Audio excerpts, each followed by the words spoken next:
So the project team, Josie, who's on the line today, Josie Carbadine at CSIRO, was one of the co-leaders. James Watson is the other co-leader, and he couldn't make it today because he had to be off on some other workshops. And then Michelle Ward and CJ Young, who are also part of the core team, who are here today and going to talk to you about their components of the work. And so the project, hopefully you've had a chance to engage in one of our workshops or emails or some other communication about the project, but I'm going to try and give a broad overview just in case you need a refresher. The project is about trying to provide a national benchmark for recovering Australia's threatened species, and we're going from what are the threats to the species, what is the impact of those threats, what are the actions required, what are the extent of those required actions, what are the costs to abate those all those threats to maximise species persistence across their range. Today we're going to update you on where we're at with all of the analysis and bringing the data together. Feedback on that. We'd like you to ask as many questions as you've got about what it is and why it is and how it is, so that we can try and best communicate what we've done and how we think it should be used. And then we need to not let anyone leave the call until we've got a plan for how we're delivering those data products and make sure that we're happy with that plan. That's the main goal of today, is where we're going to store all of this and how we're going to deliver it so it's useful to everybody. So the outputs we're going to cover today, we've got the database of all the species, threat and impact, and Michelle's going to cover that. I'm going to talk about then how we incorporated actions into that. CJ is going to talk about the cost models that he has developed, and then how those cost models were turned into spatial layers. I'm going to cover the costed threat abatement strategy maps that we've developed. Michelle's going to talk about costing out fire recovery from big mega fire events, and then Josie's going to cover on the co-benefits and additional values. Over to you, Michelle. Thanks, April. Hi, everyone. I'm Michelle Ward. I'm a PhD candidate at UQ. I'm also a conservation analyst at WWF and the research assistant for this project. So the first part of this project was to develop this species by threat by impact matrix. It was assembled using existing data from various different resources like SPRAT, IUCN, unpublished data.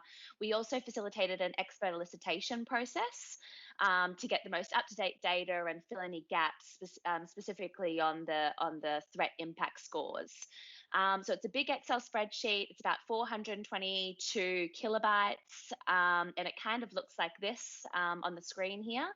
So we have species down the left. We've got IUCN threats. We have broad level threats. So these are new categories that were developed in collaboration with our NEST team, as well as the Threatened Species Scientific Committee. And we've also got the subcategory threats, which provide a little bit more information to the broad level threat. We also then use the IUCN impact scoring system. So that breaks every threat into 3 different categories. So we've got timing, which is it a continuing threat? Is it a future threat? We've got scope, so how much of the population is impacted by that threat? And then we've also got the severity. So does it cause very severe declines, negligible declines? And then all that gets rolled into a threat impact score ranging from negligible, low, medium, or high. So we've assessed 1,796 EPBC Act listed species and subspecies, which results in almost 5,000 species threat combinations. Next slide, please, April. Thank you. Awesome, thank you. Yeah, so we have written a peer-reviewed paper. It was just accepted into Ecology and Evolution 2 days ago, so we're pretty excited about that. Huge thank you to our co-authors. Everyone there played a massive role in getting all that data into a workable Excel spreadsheet. So yeah, huge thank you to them. In the paper, we also conducted some analysis. If you could go to the next slide for me, April, I'll just show. Oh, I think you just stopped sharing.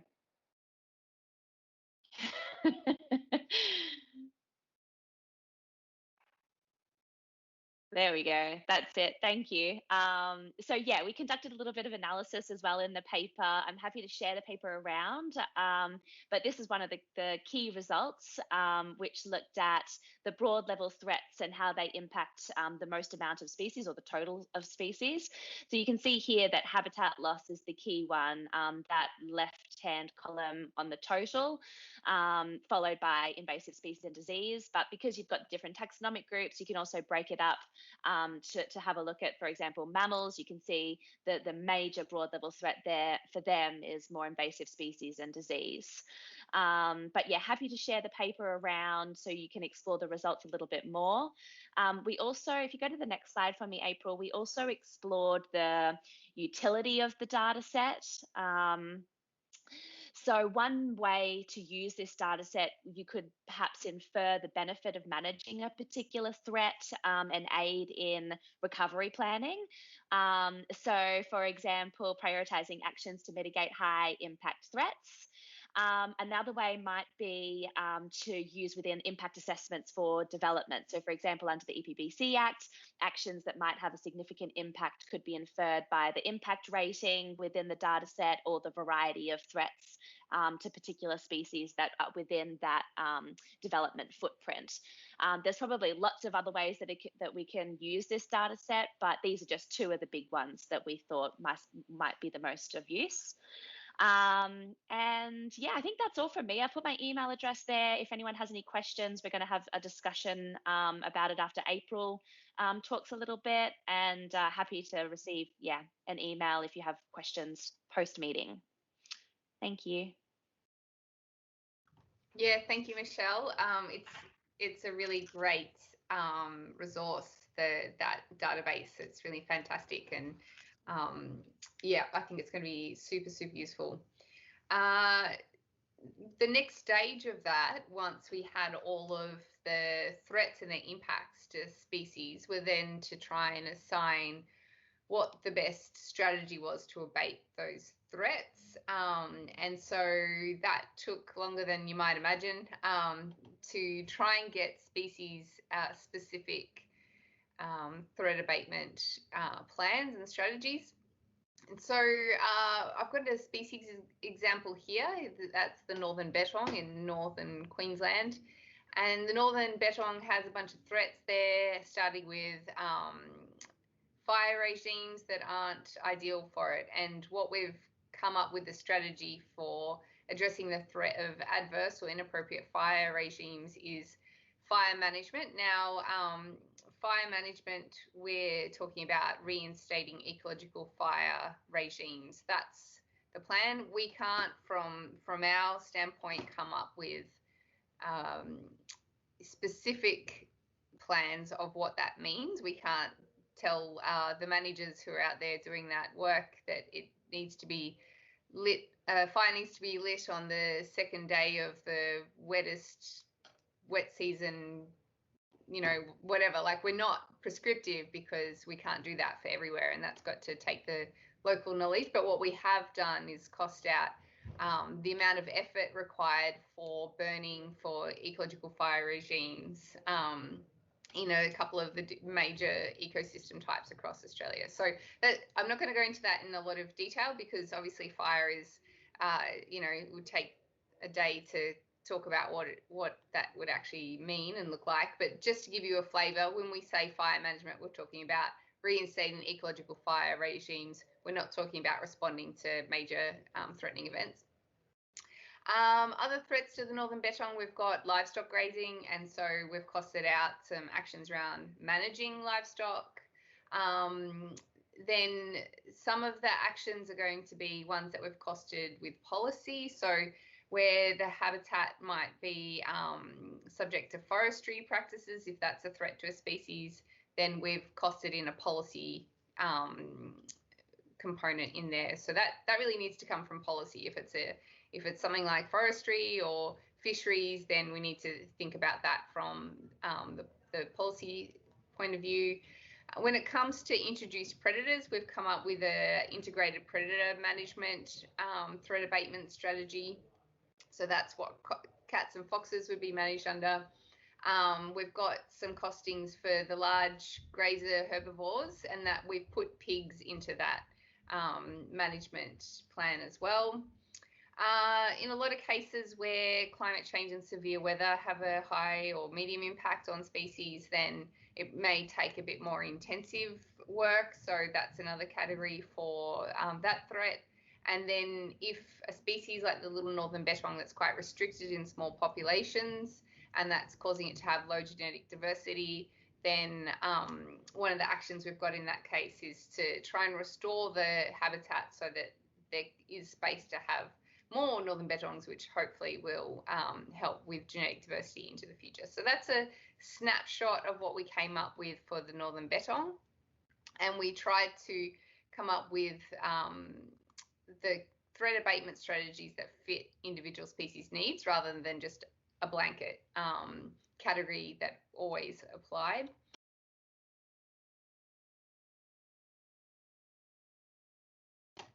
And we came up with 13 main threat abatement strategies, and each one of these strategies has components within it. So, for example, habitat restoration and retention.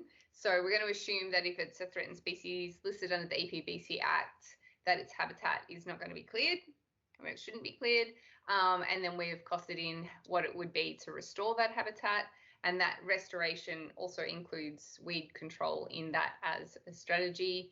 Then we've costed out the different management of fire and disease and grazing, managing the invasives, the large herbivores, rabbits, predators, invasive fish, invasive and problematic birds. Some of our problematic birds, of course, are native, and where we've got native herbivores, which are problem for some of our threatened species. So, for example, in cases where some of the macropods are eating some of the threatened plants.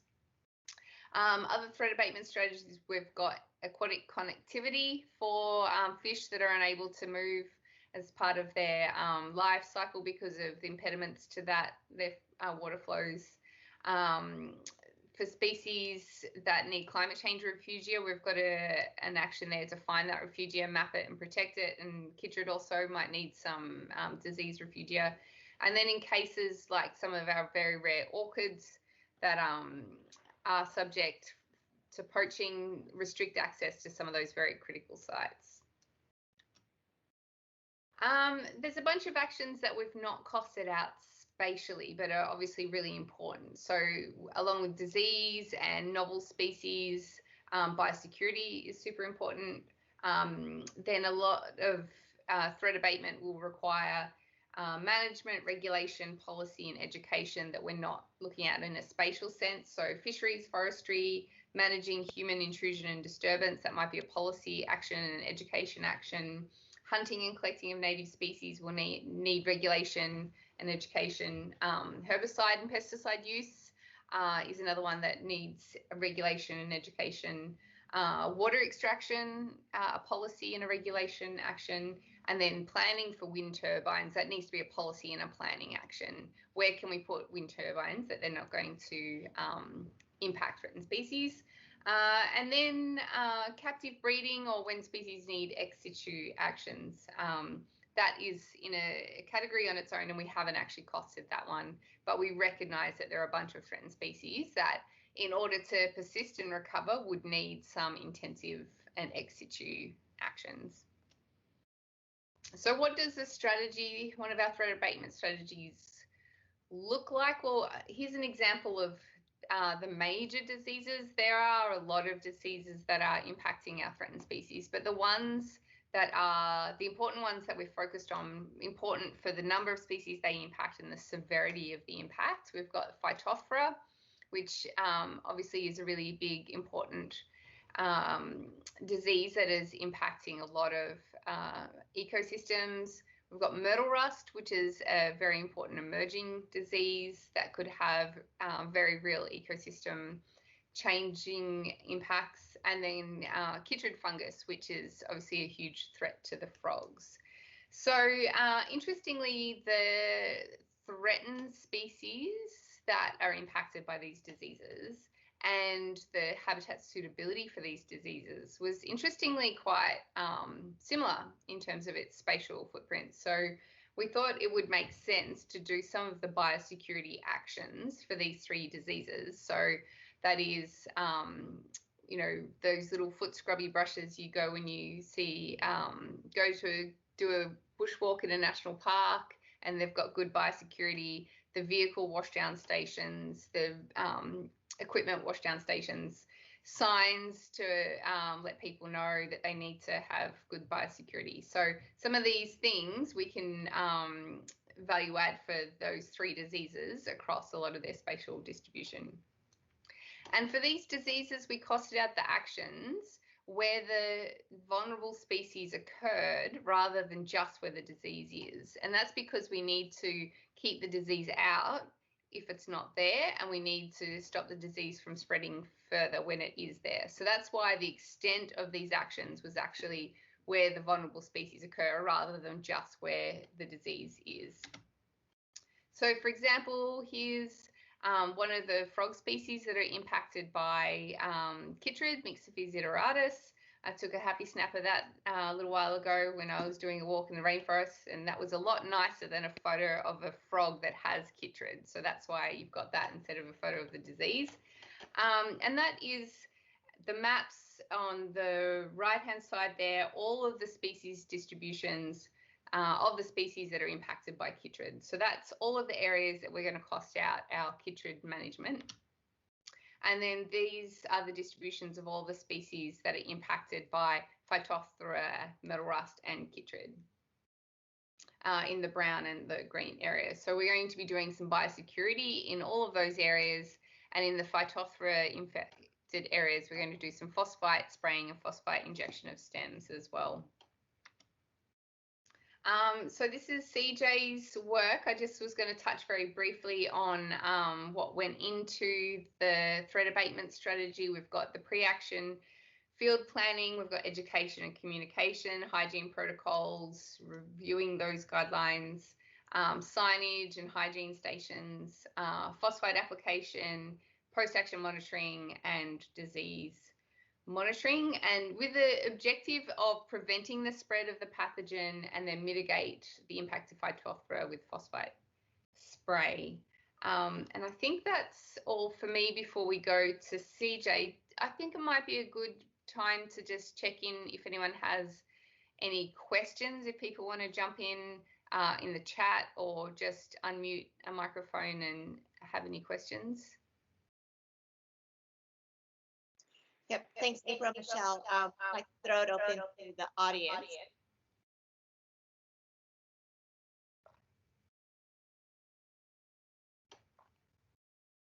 Holly, you're muted, but somebody has an echo going on there. So maybe if you can mute when you're not talking.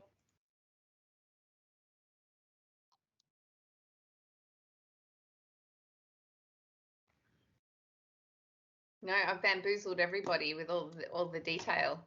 Well, we're going to have another check-in after CJ's section, and that's probably a good time anyway, because then CJ will have given us all lots of detail about the cost models. So maybe save your questions for after CJ's, unless anyone wants to jump in now.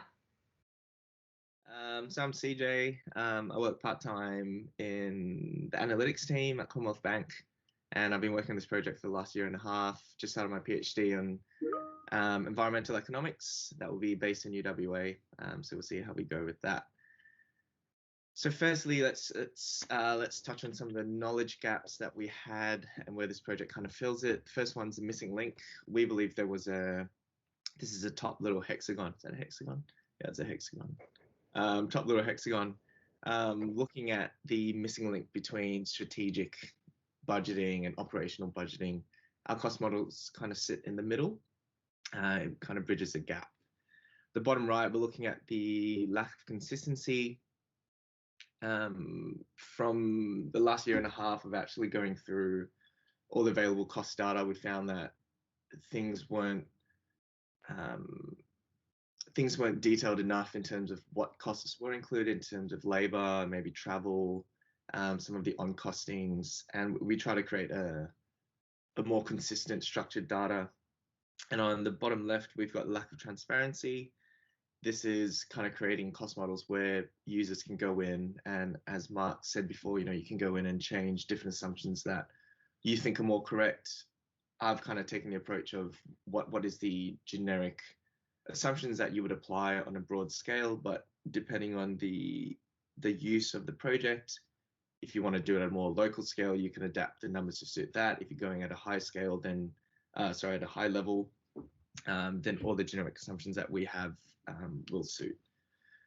On the next slide, we then talk about this is just an overview of the project, just looking at what we're trying to do. We're trying to estimate costs for threat abatement for all threatened species in Australia. It's a big task, so we're trying to keep things as generic as possible.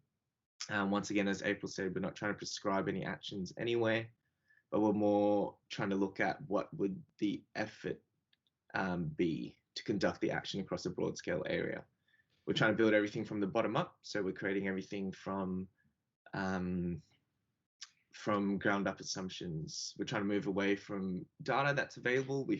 We found that thanks to the Victorian team as well, the Victorian biodiversity team, and what is available out there, what's consistent, what isn't. And we found that the best way was to actually start from the bottom up, and that I'll cover that in a bit more detail in a sec.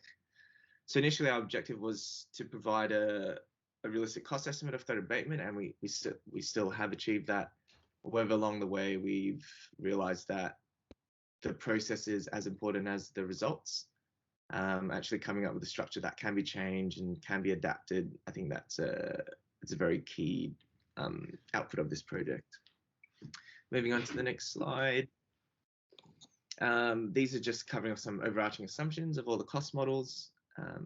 Can't reiterate this point more, but we're not trying to be prescriptive of what should happen where, but really looking at what would the effort be. This can be adapted to both local and high level planning costs. We've applied some multipliers to make costs more realistic. These are some of the cost exclusions that we've taken out from the cost models.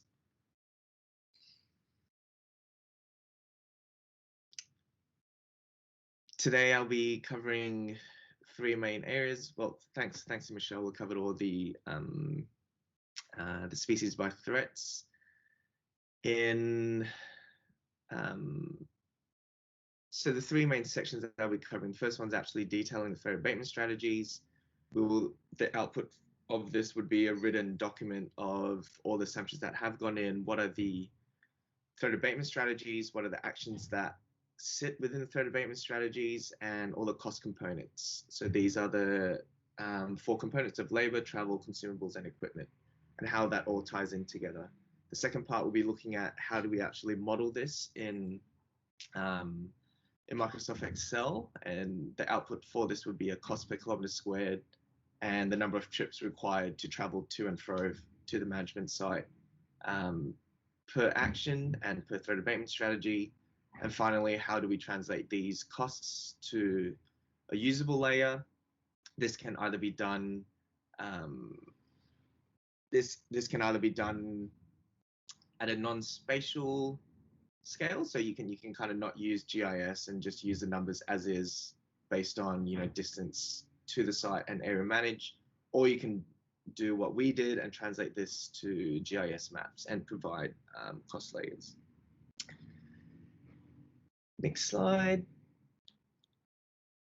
So this is how we detail the threat abatement strategy. We first started with all threats, and I think April touched on this a little before, how we've kind of put threats we've grouped similar threats, like for example, pigs and deer. And the reason why we could group these was because we found that the management actions were similar for them.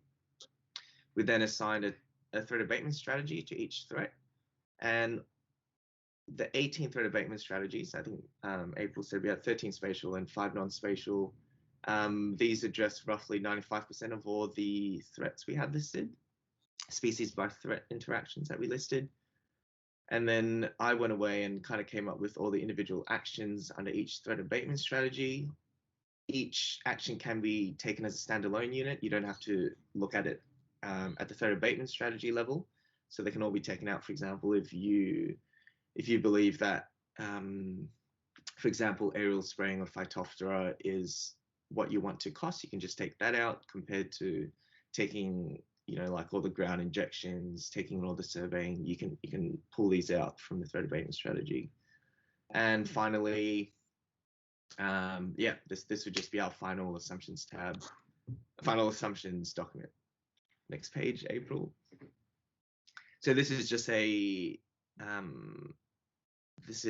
sample output. This is just a screenshot of what we have of all the different threat abatement strategies on the right, and each threat abatement strategy will have its individual write-up. On the next slide, April. This is a sample of what we have for Phytophthora. We've split out Phytophthora from the general disease management, as Phytophthora was quite specific. If you want to, you can overlay both, and I think that's what April will do. So the general disease management has construction of washdown stations, of boot scrubbing stations, of signs, whereas Phytophthora was quite targeted towards application of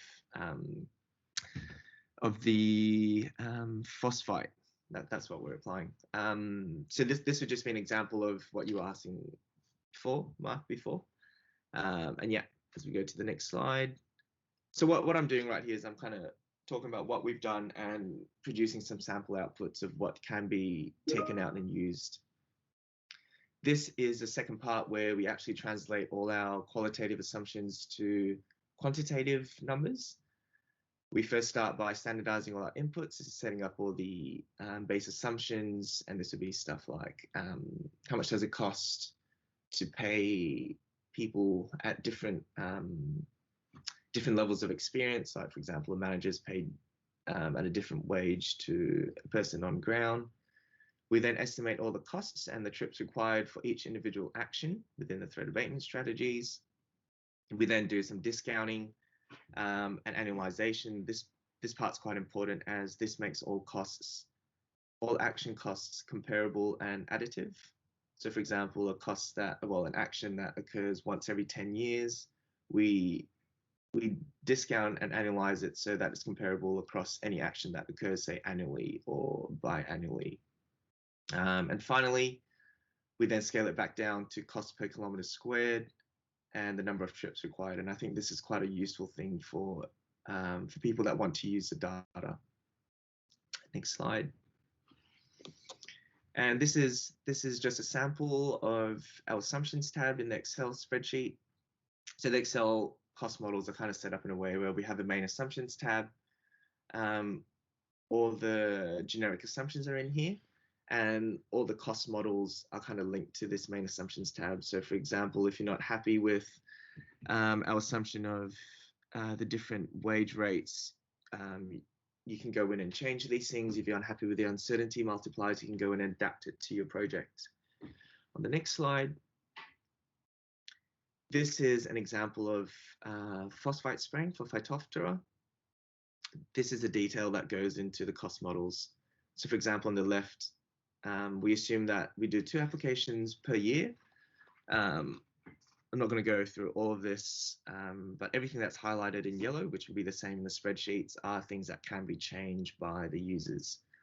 For costing was $23 per kilo of phosphite. We assume that we need 2,400 kilos of phosphite. And this was based on literature. I think this was the Phytophthora Center of Management. There was a website that kind of listed what was needed to apply the phosphite. And this has all the assumptions that flow into the cost model. And to the right, this kind of calculates how many hours are needed for the action to happen. We can go to the next slide. This is a little summary tab on the top of each cost model. It provides a breakdown of each particular action by labor, transport, consumables, and equipment. So in the first column, it kind of shows what actions are occurring. I'll focus on the 4th action, which is the management action 1. This is the actual spraying of phosphite. And as we move to the right, it shows you how many trips are required for the action to be completed. We've set a limit of 21 days for each action. Anything that takes longer than 21 days, we kind of say it needs 2 trips or 3 trips, depending on how many days it's needed. And we have the costs to the right of it. Next slide, April, thank you. The next step is the discounting and annualization of all the costs. So we move from what the costs are, we project it over the next 80 years, and we discount it back to an annualized cost. For things that occur annually, this cost should be similar. However, for costs that occur on a less frequent basis, this will change drastically. And on the next slide, this is the final output where we apply the multipliers. And I think if you look at the second last column, this then gives you the annualized costs per kilometer squared for that particular action, summed across all the cost components. So all this information will be available in the spreadsheets as we get everything finalized. This can be shared, depending on how you can use it and what components you want to use, you can pull them out. Next slide, thank you, April. This is just once again recapping how our costs are calculated. So our total costs comprises of our action costs, and then we add our travel to site costs, and we add in any non-spatial costs. The action area and distance, these will be project specific. We've used spatial layers for this, but depending on how you're going to use the data, you can tailor this to your calculations. The next slide. This is an example of all the data that was extracted for Phytophthora. What we've kind of shown here is across all the actions. So this would be the threat abatement strategy for Phytophthora. We have the 6 actions on the left, and on the right we kind of show how the costs. These are all costs per kilometer squared, by the way. How these can be applied to a non-spatial application. So if we don't have GIS maps, we can just take these costs per kilometer squared and add them up. It has been cut off a bit at the bottom, but the reason why there are 3 columns for low, moderate, and high resistance is we've incorporated terrain ruggedness into our modeling. So for example, in the 4th row of action 2, which is ground injection of phosphite, we've assumed that for 1% of all aerial injection, aerial application of phosphite, we need to go in and inject 1% of the area with phosphite manually, and it varies by resistance level due to the amount of time it takes to walk through a particular area. So the main take out of this is for low terrain ruggedness, it's about 180,000. Medium, it's slightly more, and for high terrain, it's slightly more once again.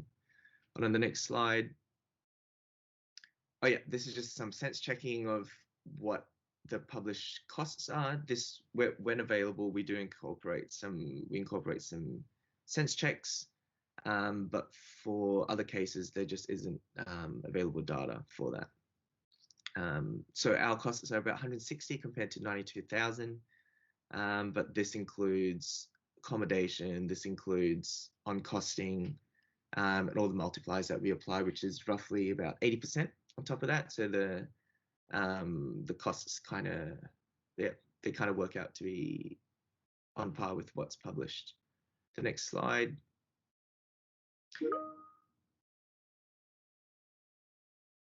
Economies of scale. So we've assumed that all our actions occur at the 100 kilometers squared area. That's our standardized costing area. Whether this is realistic for the, sorry, this is just to answer Mark's question. He's asking whether we consider potential economies of scale in estimating the costs of actions per kilometer squared. We've assumed that all actions are done at the 100 kilometer squared area. One, I do understand that for some costs they increase exponentially as soon as you extrapolate it to a big area. We try to incorporate that cost by including the number of trips required to conduct the action. So for example, if it's done over a big area, you need to make multiple 21-day trips for staff, and we have travel to site costs too. This is quite an important one, the travel to site cost, as it became quite significant for some of our cost models. As you can see, for action 2, which is the 4th row, you need 54 trips to that area to get it done, just because it's quite labor intensive.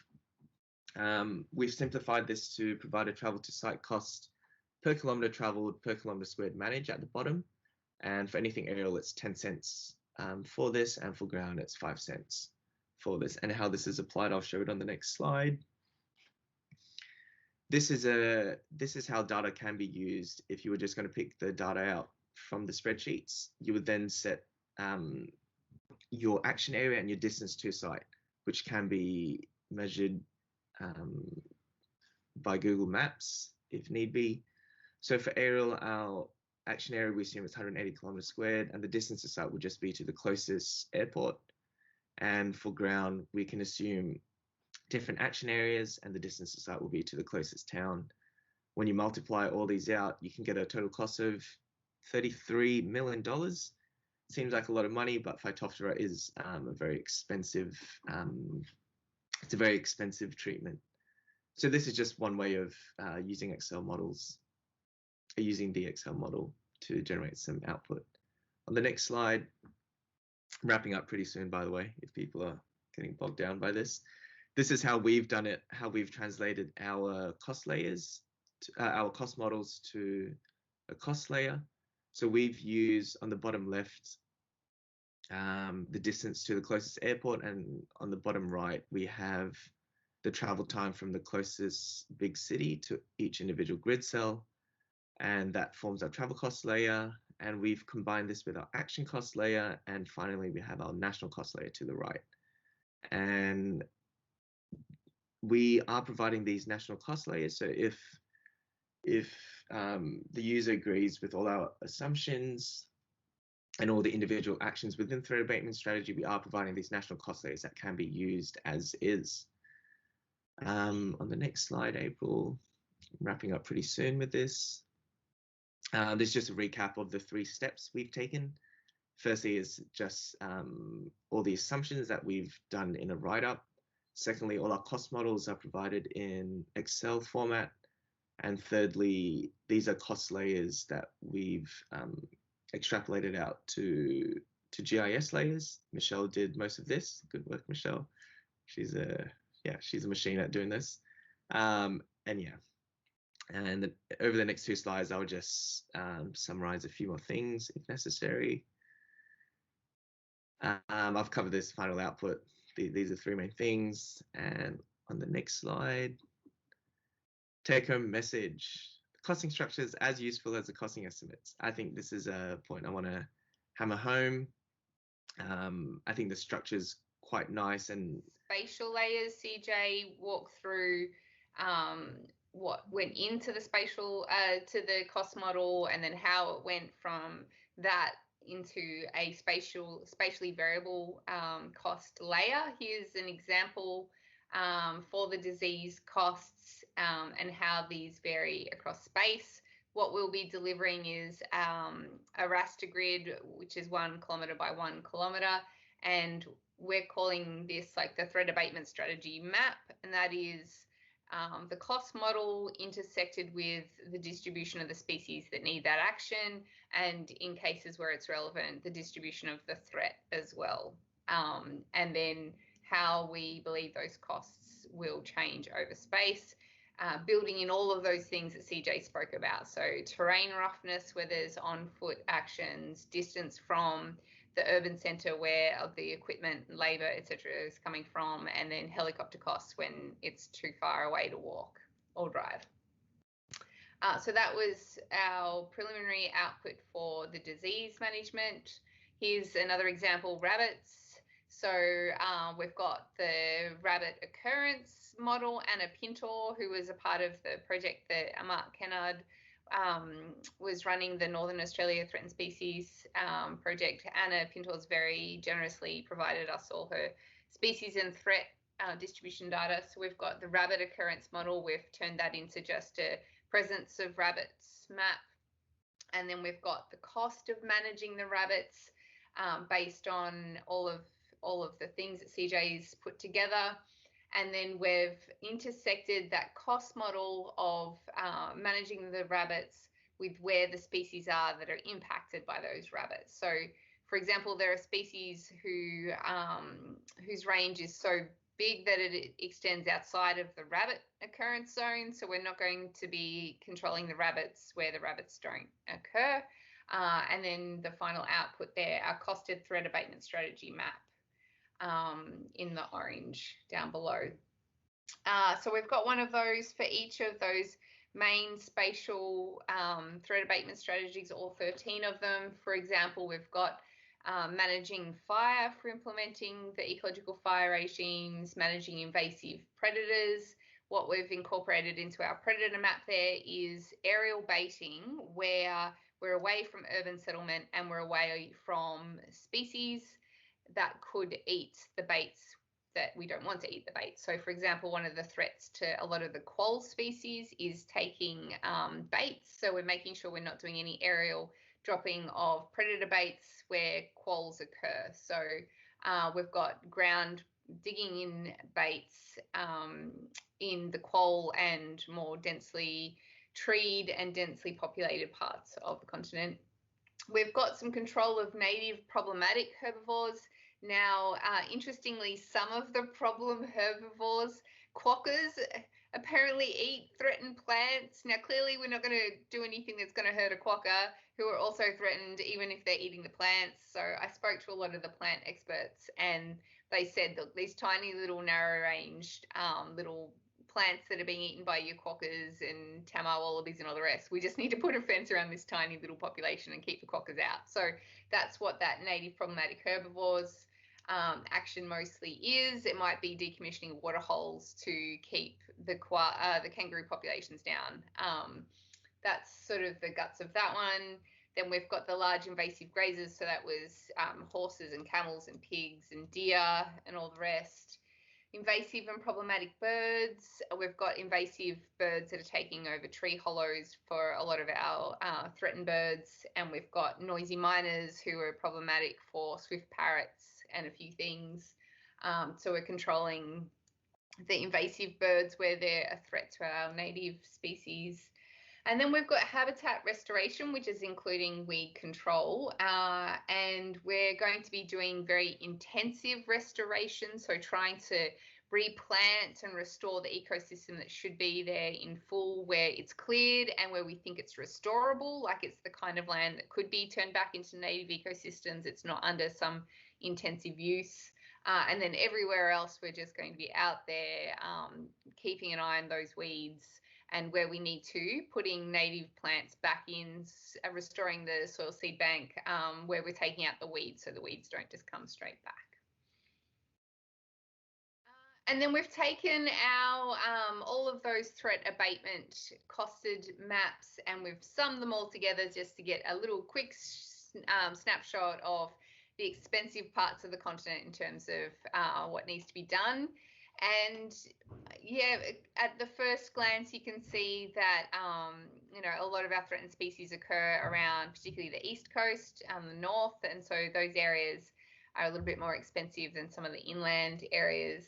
Then the map on the right, we've just added up all of those threat abatement costed maps, and you can see where, like, there's not a lot of actions required on the nullarbor. There's not a lot of our threatened species occurring on the nullarbor, but there's a lot more actions required in the southeast and the southwest of Australia.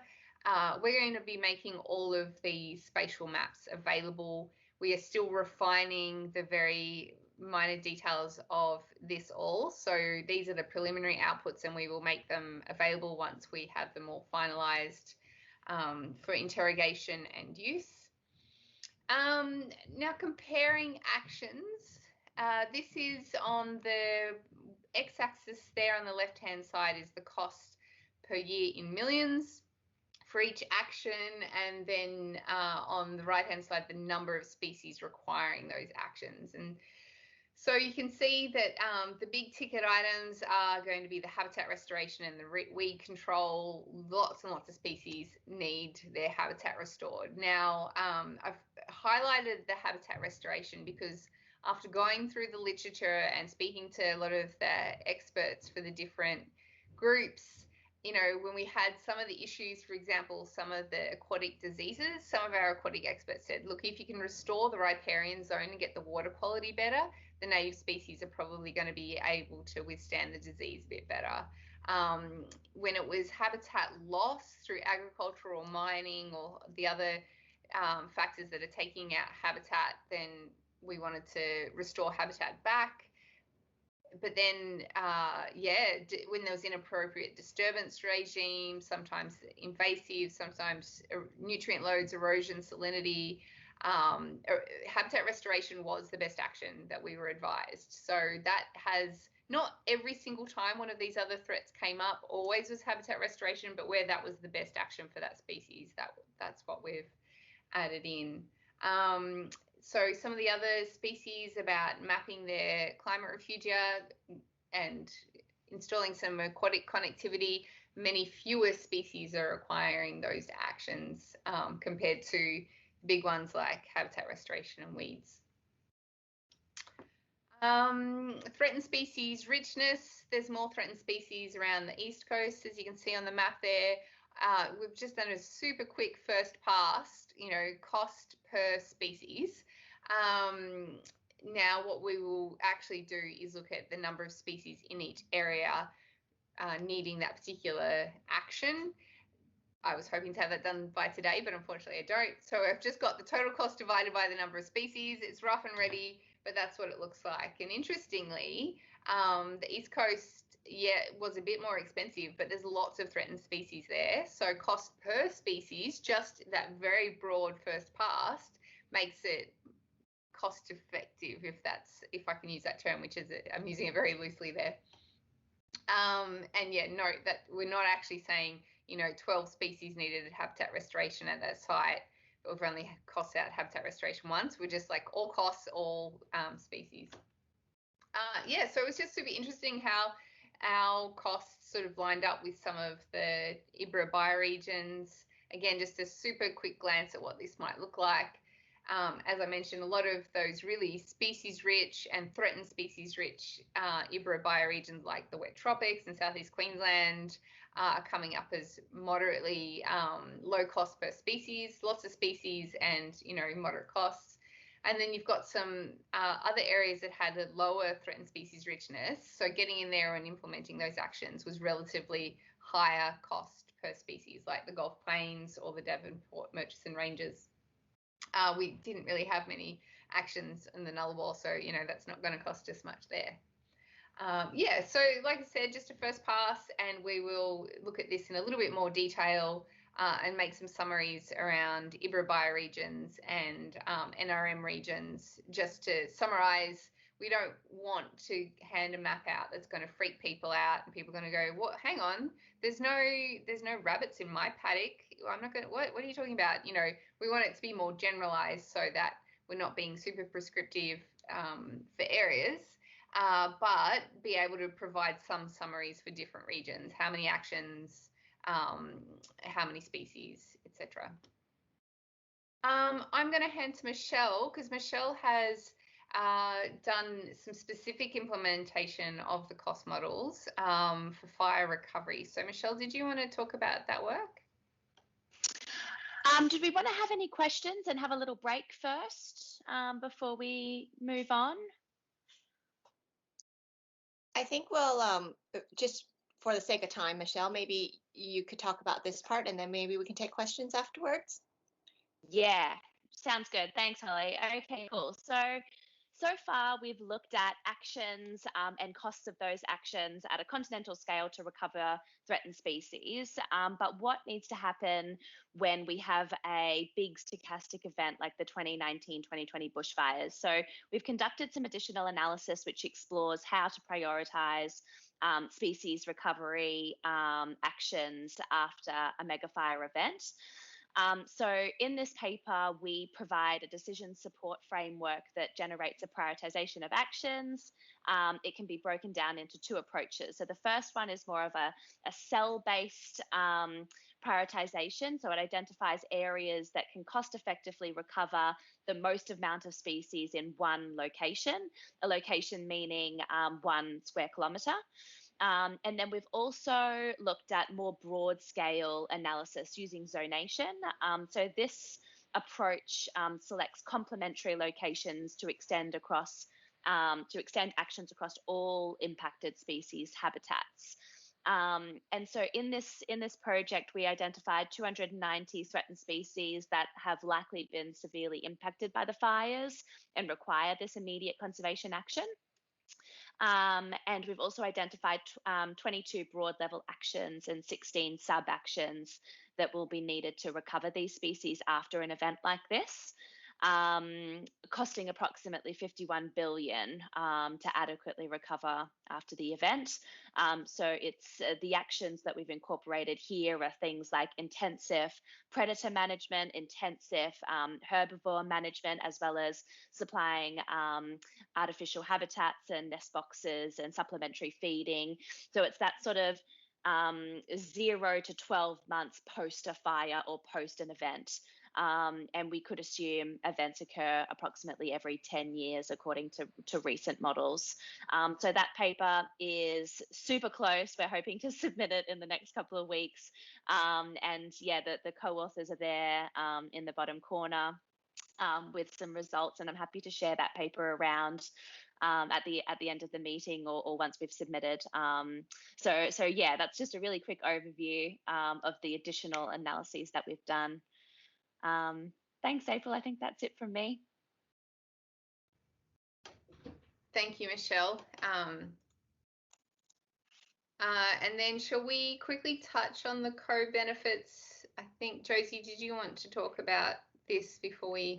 I may as well, because I'll just be quite quick. And yeah, then we can have like a sort of time for a longer discussion at the end. So yeah, I mean, this is part of our mandate, is to consider what are the additional benefits of doing threatened species recovery actions, particularly through managing threats. And so we know that we can't do this comprehensively, because we just wanted to sort of show, look, there are some. It's not all, this sector is not all a cost and a burden on everybody. The way that, you know, when a mining company wants to put in a new mine, they'll always talk about how many jobs it will be involved. So we're trying to take a bit of that approach as well. And CJ's actually already figured out how many jobs will be involved anyway, but we'll save that for a surprise for the final version. But so we're looking at things like the number of FTEs that will be created through doing these management actions. And also looking at sort of the flow-on benefits of those jobs to regional communities, and that's building in another NESP economic benefits of threatened species recovery that Stephen Garnett's been leading a process on that. Look at, you know, it's not just a job, it's like, well, what does that money in that community mean in terms of how that money's spent and the other opportunities that creates. And then there's obviously also some environmental benefits, so carbon sequestration through the restoration action. And also there's, you know, some IBRA bioregions have lost a lot of habitat, so there's the opportunity to, like, through restoring threatened species habitat, to also meet retention targets for IBRA bioregions and threatened ecosystems as well, or ecosystems that are being cleared. And there's obviously other things that we won't probably be able to quantify, but we just want to acknowledge, you know, improved soil stability, erosion control, stream quality, marine and coastal systems downstream of those streams. So there's that sort of thing too. And in terms of Indigenous sort of cultural values, we have liaised with the IRG on this a bit throughout the project, and rather than trying to do it poorly in a non-Indigenous led way, we're sort of using this opportunity to create a placeholder, or to support the idea that there needs to be an Indigenous led process to actually understand, you know, what would it look like to recover the cultural values of species, and what would be the opportunities there. But we sort of, April mentioned, you know, we have some kind of, I guess, recommendations of how this project would be, or how the on-ground management should be implemented from this project. And one of the assumptions there is that, you know, in places with Indigenous interests, species, ecosystems, that actions would be planned for, and with Indigenous leadership, to make sure that those cultural values will be met, because it's not just an incidental co-benefit. It won't be a cultural value unless it's done in the culturally appropriate way. So that's sort of that's the summary anyway of what we'll provide. So it'll just be a bit of an overview. Here's some of the great extra things that can be created by this work. As April mentioned, trying to get some measure of common non-threatened species in there as well. And the idea is that this can be used to help build partnerships and understand pathways to implementation, when and where things might be more feasible or even desirable by people. So I'll leave it there. About, some of the things we're going to try and answer with all of this work is about, total area required for the threat abatement strategies and the total cost for each strategy and total cost altogether. And then, how the different strategies vary in their costs, the broad regions that might be hotspot opportunities for high return on investment. We'll probably do that at the NRM or the IBRA bioregion level. Also, what are the land uses that overlap with our strategies? We've not looked at additionality of our strategy. So as Josie mentioned, a lot of this work is already happening. We were kind of unable to really get a feel for how much work is already happening. So we recognize that a lot of it already is. So how much this work will be additional to what is already out there, we don't have a feel for that. But what opportunities for partnerships in different land tenures, I think, is a really important part of thinking this through. Particularly, what are the kind of incentive schemes that would work? Like a lot of this work that we want to see done across leasehold and freehold land across Australia. What are the kind of what would work in a partnership? What would an incentive need to look like? What co-benefits would we be offering? And how many species could we secure by these on-ground actions? And then, how many species just are going to slip through and would need the more intensive as well? We're going to quantify those. So the products that we've spoken about today, we've got the species by threat database. That's a spreadsheet. I think we've already got that in a Dropbox, and the manuscript is minutes away from being properly published and freely available. But right now, I think it's still available in draft form. Then we've added in the threat abatement strategies we're recommending for each combination of species and threat. That's pretty much ready to go. CJ's finalising his cost models. That's another spreadsheet. So all these spreadsheets are the kind of things we can throw in a Dropbox and send in an email. Then we have the costed model, spatial layers, all those threat abatement strategies, all of the species distributions that need those actions, and then all of that spatial data. I just had a quick check. I think what I've got there in the drive is about 90 gigabytes worth of data. Some of that won't be relevant because it'll be our bits and pieces of working, but we're probably looking possibly around 40 to 50 gigabytes worth of spatial data that we want to make available for everybody to use, with information on what it is and how to use it. So the question is, where does it need to be stored? How do we get it to the department, physically get it to the department, and where does it need to be stored? How do we prepare the metadata so it can be stored? That's what we need to just make sure we're clear on before we leave today. Peter, can we throw that to you as part of the